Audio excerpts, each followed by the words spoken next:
Well, all right. Welcome to Walt'S World with the All-American Walter Luckett. I'm Juan Castillo, and today we're talking NBA. What a playoffs. It's been fantastic. What's happening, my brother? Everything's happening. I'm really enjoying my weekends as well, Juan. I mean, exciting basketball, a lot of parity, a lot of guard play, which you and I can appreciate. So I'm ready to go. Let's get started, sir. All right. So Brooklyn and Milwaukee. What's your take on this one? There is no take. I think we need to get the broom out. If you ask me, the Brooklyn is unbelievable. I've never seen an offensive machine like that since the Lakers and the Celtics back in Magic Johnson, Larry Bird era. Unbelievable offense. I mean, they got two teams. They got a first team, the starting lineup, and a second lineup, and they're both effective. The guard play is phenomenal. The block, they're starting to play some defense too, Juan. And we talked about that. I mean, we finally saw some defense. They're double teaming. They're playing one-on-one defense. Fantastic. I mean, look, there's no question that Kevin Durant has, just pushed it up another notch. He's vying for the best player in the world right now. I'm not sure. I mean, a little later, we're going to have to come up with who we both think are the MVPs of the playoffs right now, right? So, but we're going to wait till later for that, okay? So, you're also talking about Kyrie doing his thing, right? The resurgence of Blake Griffin, right? This is the guy that used to jump over cars, right? And but listen, 3-point shots. Did we know he could shoot 3-pointers? Because I didn't think he could shoot 3-pointers from back in the day. So I went. Well, go ahead. Well, when he was in LA, he took a few threes, but I like his energy now. I think he's with some good ball players who could appreciate his talent. I think he's playing the position that he's geared for. He's very flexible, and I like the idea that he's really gelling with the guys. New team, new players. They seem to be embracing him quite well. And Blake Griffin's a talent. I mean, he was an all-star. And yes. Plus, he has hops. I mean, his hops aren't as good as they used to be, but he's still got that left-hand dunk. And his defense too. He's playing good defense. Do you realize that he's playing the center? Yes, yeah, absolutely. And he didn't play that back in the day. He was a forward. And now Joe Harris is hitting those 3-pointers. I think that by James Harden getting hurt has put Joe Harris in a better position. He's getting more shots, and he's making them. So I'm looking at him. I'm looking at Mike James. This guy, man, Mike James, and I tell you, he has no fear. Mike James has been able to run the offense. He ain't James Harden, no. But and he will throw it up. Yes, he will. Along with Bruce Brown, he can play too. Bruce Brown is doing, fantastic. You talked about this kid, Nicholas Claxton, I really like this play. He's playing good defense, and I think he's going to get more playing time because that's what they really need is better defense as they go up the ladder in this tournament. Right, and this kid, Landry Shamet, he struggled with his 3-point shots during the season, but he's coming through now, and last but not least, right, we haven't even talked about Kyrie. This guy's a magician with the ball, man. I mean, yeah, Juan, I mean, really, I thought Isaiah Thomas was phenomenal with that ball. But I have to say, Kyrie Irving is the best ball handler I've ever seen. And the reason why I say that is he's 6'1", so he's closer to the floor, but he also has hops. And he knows how to get that shot off on big guys. And his passing is phenomenal. Kyrie Irving, quiet as kept, is top 5 players in the NBA. Now, Milwaukee had got, Holiday to combat Kyrie, but Holiday ain't got nothing. Even though he's playing well, you like Holiday. Holiday is probably one of the most consistent players, which is not saying much. But Holiday, he's powerful. He plays all the best offensive players, and but he needs help. I think Middleton, I don't know where he's at. His shooting percentage is ridiculous. And you got to remember, they rely a lot on the 3-point play. I think they were 5 for 31 one game. So you can't win just relying on threes. Well, I mean, at some point, it's got to be a coaching issue now, right? I mean, and I mean, let me say this. Think about this. I mean, they've got some pretty good players. Brook Lopez is playing well inside despite all of that. I like the kid Bobby Portis. All right, he comes in with a lot of energy. PJ Tucker is playing his heart out, right? I think this kid Dante DiVincenzo, he was an important cog in the machine after he got hurt. That took a toll on it. A lot of people didn't know about Dante, but Dante was important to that team. And Pat Connaughton, where is he at? What happened to him? They brought him here for 3-point shots. I know you can't find him, but you got to understand now too. These guys that they're playing against right now, Kyrie Irving and James, those guys are fast. that Nets team is a very fast ball club. And, you got to be able to hang in there with them. So I think speed is another factor. Now, the Greek Freak, we're not even talking about the Greek Freak. He can get 31 points, but his man gets 32. So his defense, to me, is kind of suspect because, what is he, 6'11", almost 7 feet tall? I don't see him blocking many shots at all. Don't get me wrong. I think he's an outstanding talent, but he needs to pick it up on defense because apparently when a team gets 137 points on you, your defense must be suspect. Well, I mean, the other part of this game is, which I can't, he can't make a foul shot. Come on, man. I mean, this is ridiculous. You can't be considered. I mean, at one time they were talking about he was the best player in the world. Come on now. If you can't make a foul shot, you can't be the best player in the world. And also, when you're playing the team that has the best foul shooting percentage in the NBA, you're in trouble. Yeah, but hey, listen, you think it's over. I think they got one more game in them.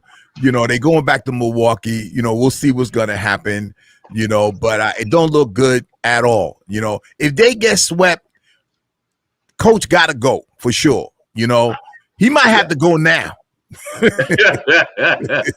Well, I think that actually their performance has been an embarrassment. Yeah, because when you're talking about, second round, you're talking about NBA play, you can't get beat by 30, 40 points.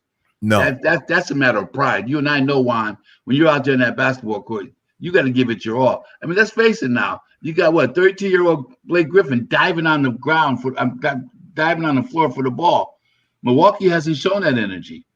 So man. They better pick it up or the broom's going to come out. Yeah, absolutely. So the biggest surprise, of the playoffs has got to be the Atlanta Hawks, right? They took out my Knicks, and I'm not feeling that. But they've got to be the biggest surprise. What do you think about that? I told you a long time about the Atlanta Hawks. You got to give me some credit for that, Juan. I did. You were. You definitely called this one. You definitely called it. I tell you, man, I'm so fascinated by their confidence. They just really believe that they can win the NBA title. You got, Young is just unbelievable. Capella, I mean, they're really gelling, and I really think that you really got to have your A game when you're playing Atlanta. And they played very good defense. Nate McMillan was a defensive specialist. So he's really training those talents to really put it on the floor and play good defense, and it's winning ball games. And I'll tell you something. I mean, we both didn't really realize this kid Bogdan Bogdanovic.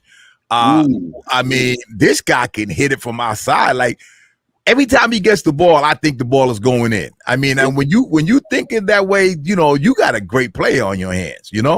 Especially in the corners. He deep in the corners. He's just been really spectacular. And you know what? And he's really an important factor with that team. And I also think too, Capella doesn't get enough credit. He's been playing that center position and holding his own with everybody he plays against.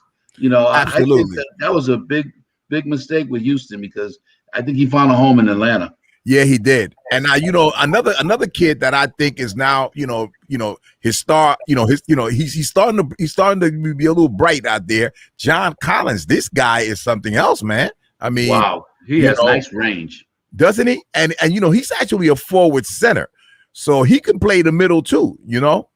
And I think also too, Juan, a real big factor with Atlanta Hawks, they don't miss their foul shots.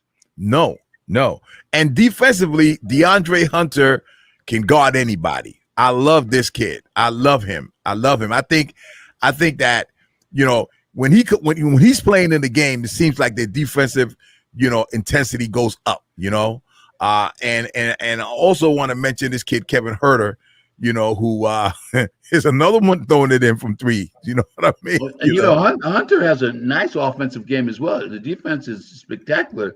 His offense is pretty good. Who's not playing much is Chris Dunn. No, he's not. He's not. That's interesting. I don't know what happened, with him. Of course, Lou Williams is still coming in. Sweet Lou, sweet Lou, bringing that veteran presence to the game. You know what I mean? So instant offense. And another guy who's going to really probably play a bigger role as they go, Tony Snell. He can play. Yeah, he can. Absolutely. So what's wrong with Philadelphia? Well, to me, as far as I'm concerned with Philadelphia, I really think that they don't really have a good, strong starting lineup.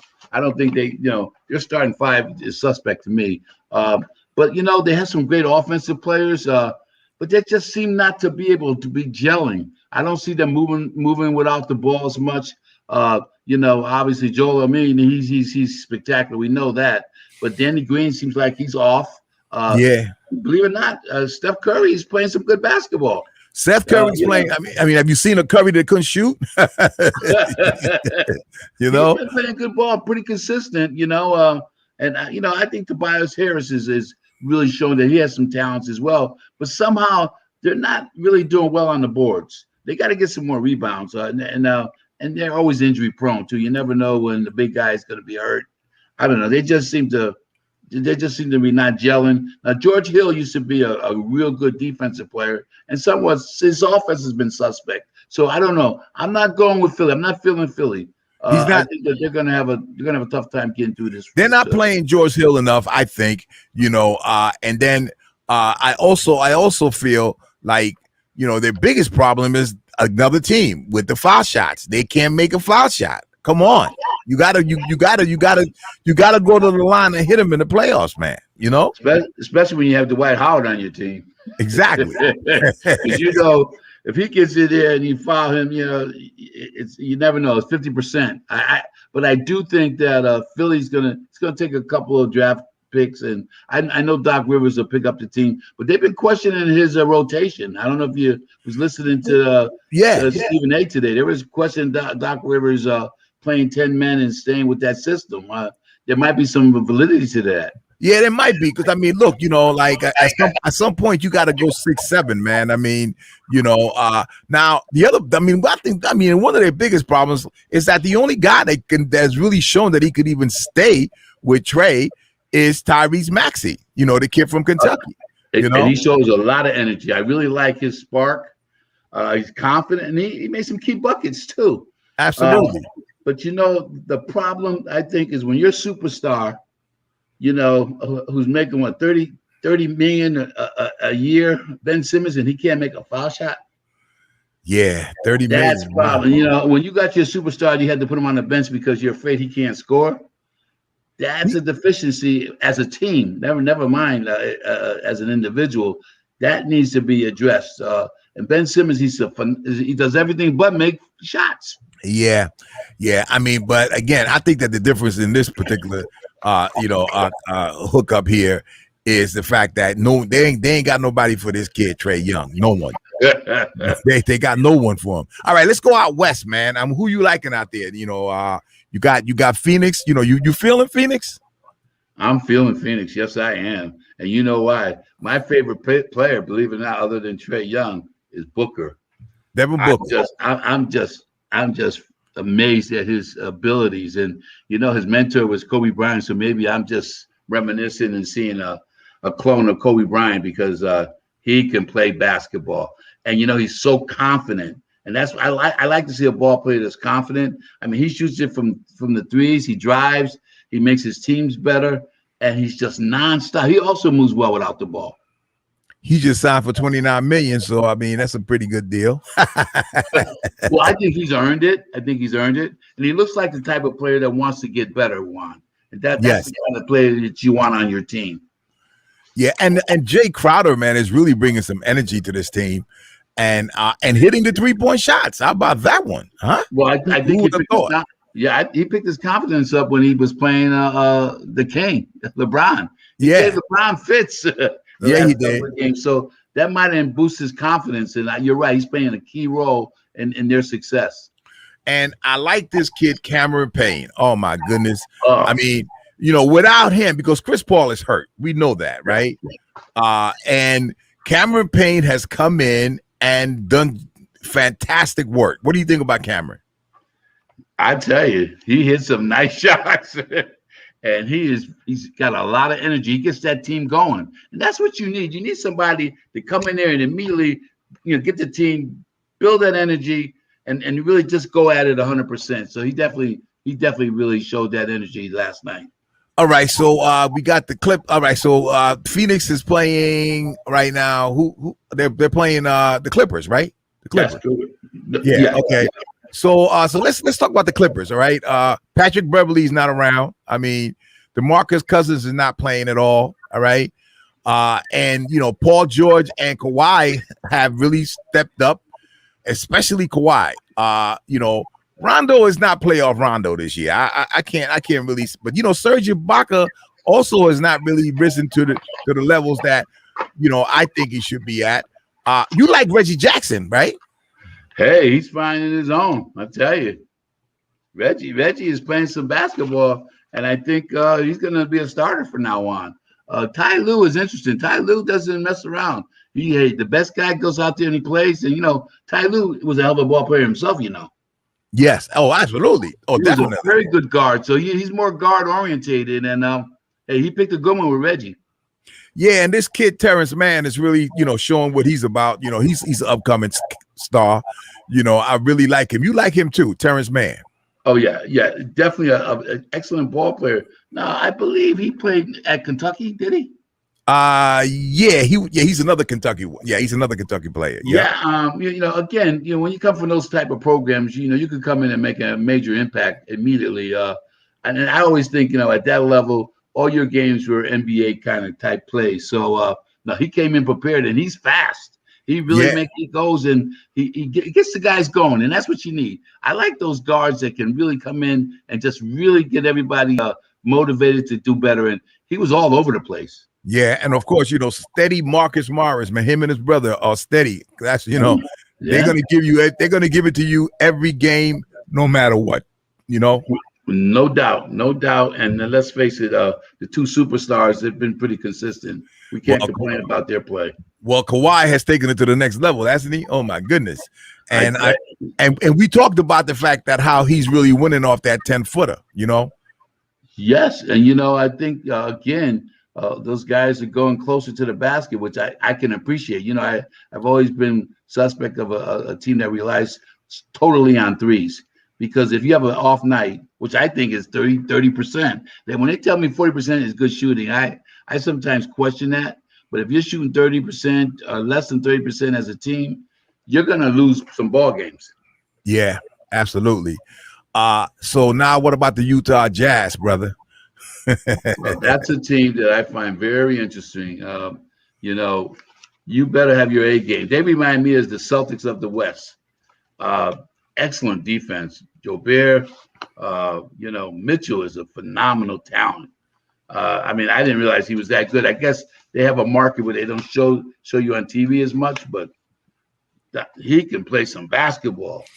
Then you got Claxton coming off the bench. And let's not forget, and I always tell you, my Ohio State talent there, that point guard. Absolutely. And it's interesting because people were not paying attention to him this year. All right. People were not paying Conley. They were paying attention to Conley, but Conley's been a pro's pro for a lot of years, man. And he's been an all-star a couple of times as well. But that's right. Notice someone, he doesn't shoot an actual jump shot because it's a push shot. Yep. But his percentages from the threes are pretty consistent. Right. And I tell you, Rudy Gobert, this guy showed me some offense now this year. Always had the defense, but the offense is coming along. Well, I think he's with again a pro. Conley's really making him a better player because he knows Right. right where to put it, and I think that's a plus for them. And then you have O'Neal. He's not bad. Oh, no question. And Bogan, of course, Bogdanovich. This kid is another one that's hitting those trades, man. You know what I mean? You cannot leave him open because it's automatic. So I would have to say, if to me, I think Phoenix and Utah are going to really have some real challenges ahead. But I think overall, you ask me, the Brooklyn Nets, unbelievable team. So who do you have coming out of the West? I'm gonna put you on the spot. I'm gonna have right now. I'm gonna have to go with probably the Utah Jazz. As much as I want Phoenix, I do want CP3 to come out, but somehow he always gets hurt in the tournament. So I'm gonna go with Utah, and then I think the Nets are just phenomenal. They're just a phenomenal basketball team. Yeah, and so who do you see winning the whole thing? Now you put me on the spot. I'm going with the Nets. I mean, really, just and now the bearded man, he might come back. I hear him. Oh man, if he comes back, game over. It's just over with. Yeah. So right now, I asked you this earlier. I want you to think about it. So who's your MVP right now? If you had to pick an MVP of the playoffs right now, who you got? I think there's no question the most dominant player in the game, Kevin Durant. I mean, he's wonderful to watch. I mean, you got a 7-foot guy, coast to coast. He can handle the ball. He can block shots when he wants to, but his range is unlimited. And I mean, when you see a 7-foot guy, when he shoots the ball, he's 7'6" because his arms just extend way over the basket. Right. And then he can actually penetrate. Which is interesting. When you see a 7-footer get in that lane, and sometimes, he just dunks over folks. So to me, that's an extraordinary talent. And I remember back in the day when you saw Dr. J do some antics like that, you thought it was phenomenal. But now look at a guy 7 feet doing it. It's just unbelievable. Yeah, and shooting those threes. And we talked about the fact that that in the playoffs, he's taking those 10-footers. I mean, he's going across the lane and taking that nice little sweet 10-footer. Him and Kawhi, which I got to be honest with you right now, as much as I love Kevin Durant, I think that Kawhi is right there with him. There's no question. I call it a draw right now, personally. Wow, that's tough. I mean, you and I got some explaining to do then. Right now, I'm saying right now. Well, Right. And you got some good points there. I think one of the things that's interesting about Kevin Durant, he's just amazes me on his ball control for a guy that height. Because the best control you have for the ball, the lower you are to the floor, the better the control you have. He has that high dribble, and it's unbelievable. Yeah, and he crosses you over. I mean, he made one move. He just crossed over twice and made the dude fall down. But I gotta tell you though, I still think his defense is suspect. He's got to pick that up. Yeah. That's where I think Kawhi got him a little bit, because Kawhi will guard that other superstar and do his thing. Well, you saw what he did with the Dallas superstar. He locked him in. He locked him up. He locked him up. And I think that took a precedence. So you say, hey, he just switched over, and and that Luke had a tough time getting his shot off. But I will say this. Kevin Durant needs to be challenged. But you know why? One of the things that I wanted to bring up that I don't hear much when I listen to the games, they don't give these ball players enough credit for their intelligence on the court. Yes. These guys are brilliant out there. Yes. They don't explain that enough. Now, when Larry Bird was out there, he was, smarter than everybody on the court. Yeah, right. Right. So I think these guys are showing some brilliance because, like you said, if the outside game's not working, they go inside, and they're equally as effective. So, there's some real intelligence that are being displayed today in the NBA play today. Well, I got to tell you, a lot of people got concerns about the AAU, and so do I, AAU ball, where these kids are playing nonstop, all year long. They're playing 4 or 5 games on every weekend, you know. But these kids are coming out of college with a lot of experience of balling. I think my concern with a lot of them is the fact that, you know, there's a search as far as the NBA, your body's got to mature and your mind has got to mature. You might have good basketball sense, right? But you know, when you mature, it's a difference between you being 21, 22 going into the league than you being 18, 19 years old, right? And even though you've been balling for a long time, you know, you might come in with a better perspective about, you know, how to ball, right? And how to look at the game from a cerebral perspective, right? But you still need that maturity. And me and you were talking about that. That's why a lot of them are sitting on the bench right now. Strong point you made there. And I always felt that, you know, your best ball players, when they come out their senior year, they last the longest in the NBA. Yeah.